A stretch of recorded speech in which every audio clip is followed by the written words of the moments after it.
Yo! Mega love shoutout sa ating mga kaiskonyan dyan. Ayan, ito yung nakakagambal na balita to. Sigurado na naman ako, marami na namang maaasar sa inyo at mapapamura na lang kayo ng putang ina. Mapapagano na naman kayo. Akalain mo ito, ano lang to usapan lang natin to, huwag nyo rin pagkakalat. Tayo lang makakaalam nito, tayo lang Manileño. Isipin nyo, anong petsa na ngayon? At 13 na ng July. Kumbaga, magpi-15 days na o magkakalahating buwan o magpi-15 days na o magkakalahating buwan na si Mayor Isko na nakaupo bilang mayor ng Maynila. Tapos mamabalitaan natin at malalaman-laman natin.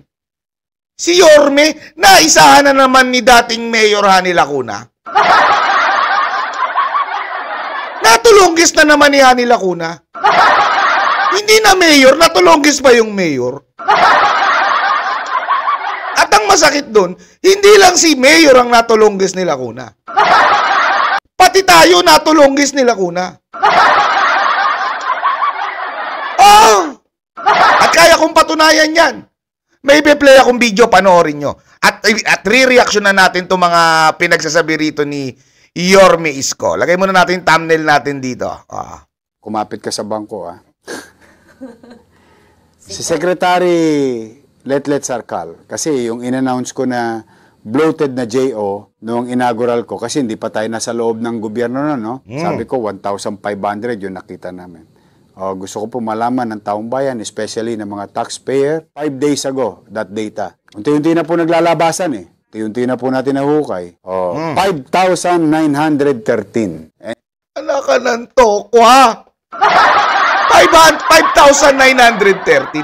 Alam nyo ba na sumakit ang ulo ni Yorme Isko Moreno nung mabalitaan niya, na baon sa utang, walang pondo ang gobyerno ng Maynila. Noon pa man, sinasabi niya na yan, kahit sa mga kampanya niya o sa mga sorte niya, na puro JO si ganito, puro JO si ganyan, si chairman ganito, si kagawad ganyan. Yung 1,500 JO, napakalaki na nun. Pabalita-balitaan ko, 14,000 pa kada JO. Isipin mo, sa 10, 14,140. Sa 20, 1.4 million. Sa 100 pala. Sa 1,000, magkano na? 140 billion. Million pala.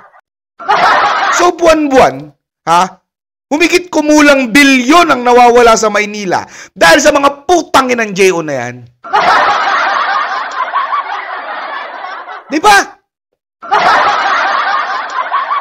Nakaupo na si Isko. Natutulunggis pa rin ni Lacuna. Mapapakamot ka na lang talaga. Siguro baka hindi lang si Lacuna, pati mga ibang congressman niya. May mga JO rin yung ibang mga congressman niya. Kasi ibang mga congressman, may hawak din ng mga chairman. Ikaw ba naman gaganahan naririnig mong balita o malalaman mong balita? Akala natin unti-unti nang gaganda ang Maynila, nakaupo na si Yorme. Di ba? Nangyayari naman, unti-unti nang gumaganda ang Maynila. Pero hindi mo alam, meron palang hidden na panunulongges sa'yo, yung dating mayor ng Maynila. Di ba? Meron tayong kasabihan, hidden agenda, may ganyan-ganyan pa. Ito, hindi, hidden. Hidden panggagago. Isipin mo. Kailan lang nalaman ni Yorme, nakaupo na siya. Nakaupo na siya, tinutulonggis pa rin siya. Mga putangin na niya, baka nag-i-expect pa ng sahod ng mga hype na yan Ay, mga nakuha JO na yan. Baka nag-i-expect pa ng sahod ng mga hype na yan Pakinggan natin uli si Mayor. Still counting. JO hired. Imagine mo yun. At most of them are JO 8. Which is amounting to 14,000 pesos. Now you do the math. Talaga nababoy. Wala na akong mapiling magandang word. Ang pinakamababang word pinakamagaang na word na mapipili ko, binaboy talaga. Binaboy. Inabuso talaga. Kasi kung lalaliman pa natin, yung word na binaboy, ninakawan. Ginatasan. Diba? Kasi sabi ni Yorme, ang pinakamababaw na word at hindi ka masasaktan is binaboy lang. What's more kung palalimin pa natin ng konti na parang ninakawan? Winalang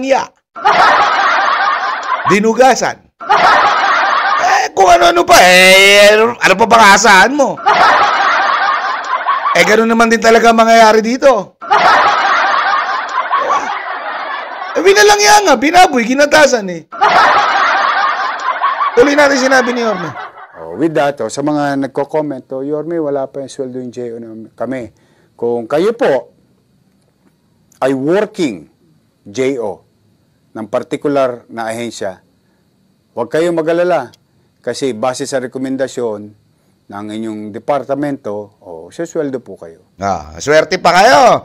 Lalo na yung mga JO na naglalako-lako na noon. Yung mga JO, yung mga JO na nagsasabi na iskorap, iskobenta. Tingnan nyo kung masama si Iskop, kininginan nyo, tanggal na rin kayo. Kasi maraming ganyan yung mga JO nung nakaraan. Di ba? Maraming ganyan, mga JO nakaraan. Siyempre, parang hindi kami mawala. Pag nawala si Mayora, mawala kami JO, lang trabaho. Maraming ganyan. Sip-sip, hindi nag-iisip kung anong kahihinatnan ng pinagagagawa nila. Pero sabi nga ni Yorme, pumanatag kayo. Kahit mga nakakaputang ina kayo nung panahon ng eleksyon. Hindi naman lahat. Meron talaga na maka-Yorme dyan. Pero marami talaga makalakunan nung nakaraan. Takot mawalan ng JO. Totohanan lang. Pumanatag kayo. As long na nagtatrabaho kayo, hindi kayo katulad ng ibang chairman. Andyan pa rin kayo, may trabaho pa rin kayo, makakakain pa rin yung pamilya nyo. Kaya lang hindi nyo na magagawa yung iskurap, iskobenta, ganyan-ganyan. Anila kuna, tapat at ulul. Huwag nyo kaming ginagago. Hindi naman kami nagpapagago sa inyo Nakaupo lang talaga kayo ng mga panahon na yon, mga unggoy. Tuloy natin, sinabi ni Yorme. Ngayon, yung hindi susweldo, yung hinahanap namin. Mukhang hindi lalabas Bakit mo ka? Kinakabahan yung ibang chairman at ibang kagawad, baka mapatunayan sa kanila yun. Ayun lang. Di ba? Yung mga chairman, hindi ko alam kung kasama yung chairman namin dyan. Hindi naman kita kung anong barangay ako sa Tondo. Alam ko, makalakaw na rin yun Ito lang. Kahit di naman kayo umamin, mga chairman. Kayo mga nangwawalang nga kay Isko noong mga panahon ng eleksyon. Mga chairman, hindi porket hindi na kayo umaamin. Matik, hindi na kukuha ng sahod yan Pag kumuha ng sahod joke, tangina, sabi nga ni Yorme, kukutongan ko na itong mga ito Pag kumuha kayo ng sahod, putang ina, kapal ang mukha nyo. Pero ganun pa man, ang pagkakaalam ko, ang sabi ni Yorme Isko, mananagot pa rin kayo. Hindi ko alam kung tuloy daw yung eleksyon, maswerte kayo, wag na kayo magsitakbo. Pag tumakbo na naman kayo, putang na, kaso-kaso na, tambak-tambak na kaso yung kakaharapin nyo. Sayang yung gagasusin nyo ngayon paparating na eleksyon. Totoo. Alam ko, marami kayo nakakuha nung panahon ng eleksyon. Nung local election, marami kayo nakakuha ng pera. Nakapag-ipong kayo, nakapaghanda kayo para sa barangay eleksyon. Sayang. Ibulsan nyo na lang yan. Ibulsan nyo na lang. Dahil kung sakasakali, if ever man na makaupo pa rin kayo, mga kininginan nyo, tambak na kaso pa rin ang haharapin nyo. Hindi pa rin kayo lusot dito. Tuloy natin kay Yorme. Dahil ginamit ng halalan.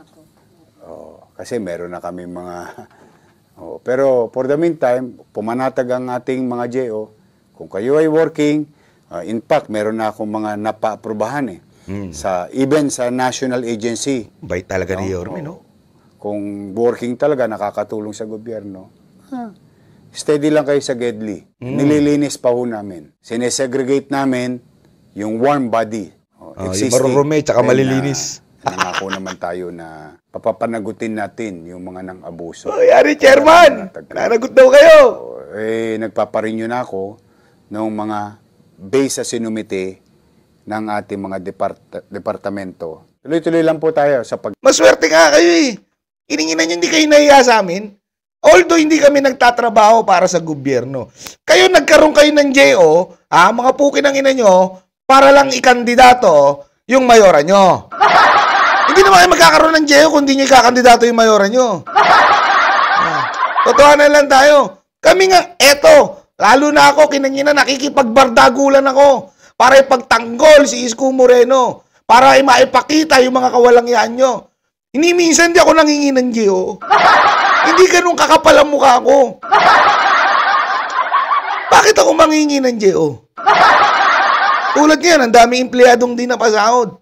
Na dapat mapapasahod yung isang tao katumbas nun sa akin. Aagawin ko pa ba yun? Kumbaga, isusubo na lang ng pamilya nila, kukunin ko pa sa bibig ng pamilya niya. Sila naman talaga yung nagtatrabaho. Sa gobyerno ng Maynila, kami rito, puro mga voluntaryo. Hindi kami ganun kawalangya. Puki ng ina. Mga chairman na kayo. Real talk mga puki ng ina yung chairman kayo. Na ngayon bumabalambing na makayormi na. Pero nung nakaraang eleksyon, puro tapat at totoo. Nila kuna. Mga ulul.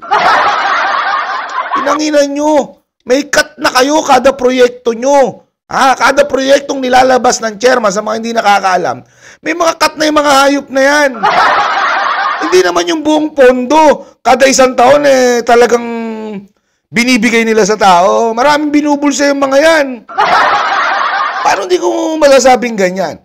Nagawa nga nilang makipag-anib nung nakaraang eleksyon Magkaroon lang ng JO paano hindi mo masasabing nagnanakaw at nanduduga siya mga hype na yan? Diba? Tutuhanan lang mga chairman!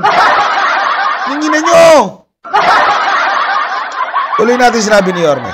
Sasaayos. Tansya ka po, mahina na 6 na buwan itong pagsasaayos natin ng lahat ng problema ng gobyerno. Pera pa yung pera. Yung pera tingin ko, mahina na 3 taon dito. Pero be that as it may, ayusin natin.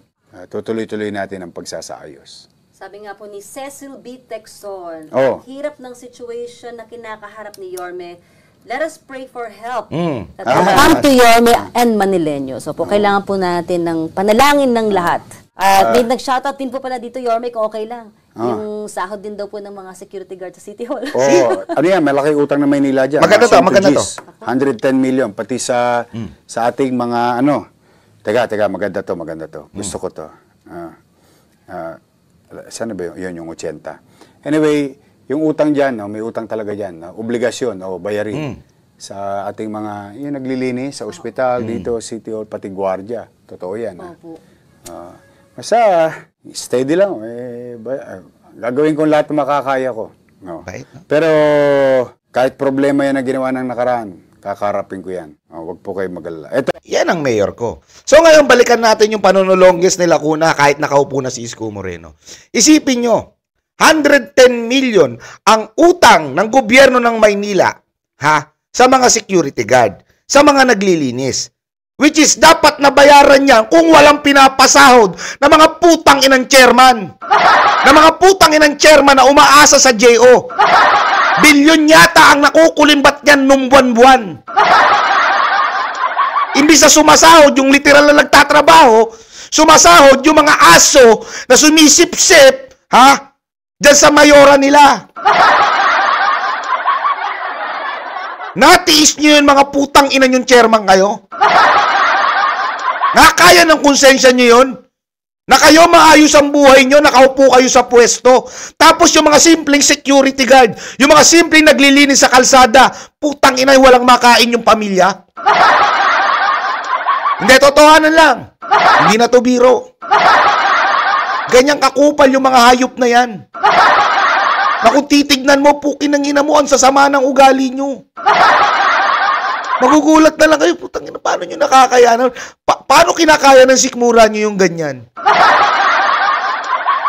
Isipin nyo, nagkautang ng 110 million. Ha? Ngayon, kung bibilangin nyo, ito, gamitan natin ang cellphone po, kining-inang yan. Ha? 5,900 raw ang JO. Tapos yung JO, yung JO na pinili ng mga hayop, istig po 14,000 mahigit. O, so, pagpalagay na lang natin na saradong 5,900. 5,900. Time is 14,000. Isipin mo, tumataginting na 82 million. 82 million lang pala, exaggerated yung kwento ko. 82 million, buwan-buwan, ang pinapasahod ng gobyerno ng Maynila sa mga putang inang chairman. Na dapat, hindi nagugutom ngayon yung mga security guard. Hindi nagugutom yung pamilya, may anak din sila, mga chairman.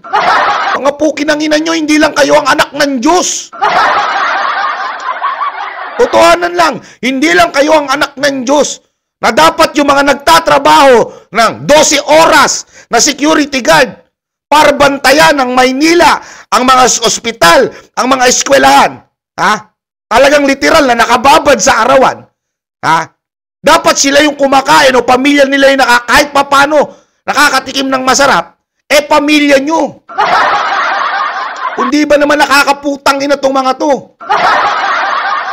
Wala kayong pakialam kahit may magutom na iba. Nagtataka ako paano kayo binoto ng mga ano nyo ng mga constituents nyo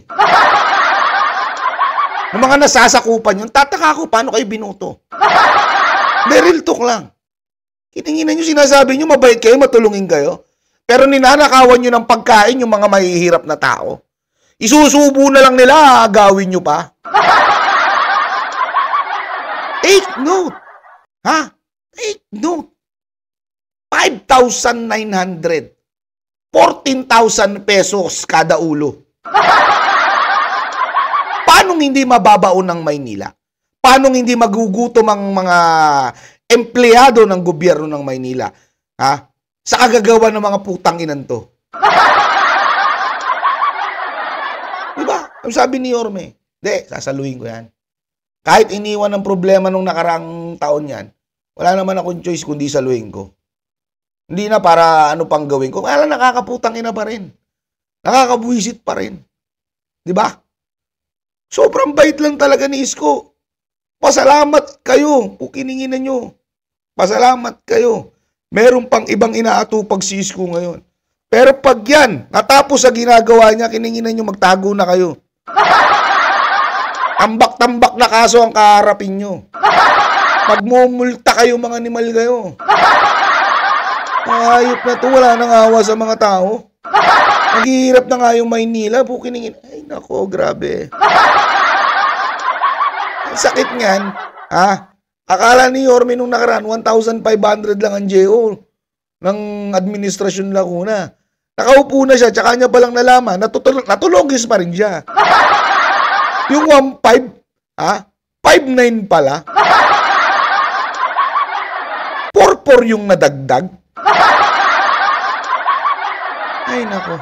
Well, anyway, maraming salamat sa panonood, mga kaisko niyan. Araw-araw pa rin tayo magbabalita. Araw-araw tayong makikipagbakbakan para ipagtanggol ang katotohanan laban sa mga hayop na yan at para syempre kay Yorme Isko Moreno. Mag-ingat po kayo. Kita-kits po tayo, mga kaisko niyan. Mega love shoutout. I love you all, mga jup-jup. Babush!